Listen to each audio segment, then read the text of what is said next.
Hi, welcome back to Paragon Ridge Ranch. If you haven't done so already, please subscribe so you can watch us with all these fun Barndominium build videos. Go ahead and hit the little dingle bell and it'll alert you every single time that we put up a new video. So, what we did when we bought the land, we didn't decide to move out here at first. However, we did start buying some more acreage around our original property, and we decided we just needed to go ahead and move to the woods. So here you see a Kubota with our dear friend. He is using his forestry attachment to do some forestry mulching, and he's getting rid of some of the small underbrush and the small trees that are around the property, trying to make it clear so when the bulldozer comes in, it has a little bit more sight to make our roads and clear our land for our house and our barn.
Here you see the yellow square where our house site will be, and the blue lines will identify a gravel road. We hired a company to come in and start clearing some land. Here is the large bulldozer that got rid of all the trees and underbrush, and they actually went down a few inches and got rid of all the roots so the trees would not grow back. They started the roads in the pad with the bulldozer, and what they were doing is they were trying to build a road that would be raised up so it wouldn't wash out with the water, and they installed the tin horns for the water diversion. They also made the house and the barn pad.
Thank you so much for coming along today on our adventures here at our Barndominium build. If you'd like, go ahead and subscribe, and then you can see all of our content.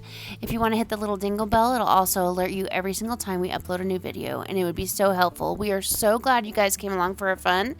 Have a great day. We'll see you next time. Bye-bye.